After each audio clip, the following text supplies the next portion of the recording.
বন্ধুরা সবাই কেমন আছো? আশা করি সবাই ভালো আছো। তো আমিও ভালো আছি।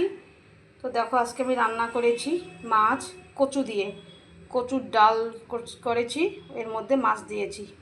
আমার ভীষণ ভালো লাগে এই ডালটা, কচুর ডাল।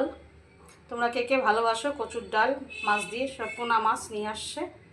আর এদিকে ডিমের কারি, তোমাদের দাদা ভাই আর আমার ছেলের জন্য ডিমের কারি।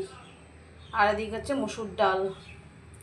তো এদিকে পটল রেখে দিয়েছি, পরে গরম গরম ভাজা করব।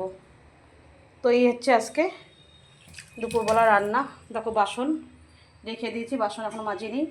কাজের মাসি আসবে, তারপর সব বাসনগুলো ও মাজবে। তো আমার রান্না হয়ে গেছে, রান্না এখন শেষ। এখন যাব সবার বাড়িতে ঘুরতে। তো একটু সময় তো দিতেই হবে, কারণ কাজকর্ম হবে, তারপরে তো আমাদের বাড়ি যাব ঘুরতে, তাই না? কাজ শেষ না হলে যাই কেমন করে। সকালবেলা মোবাইল দেখার সময় নেই, কারণ আমাকে রান্না বাড়িগুলো করতে হয়। তাই এখন সবার বাড়ি ঘুরতে যাব।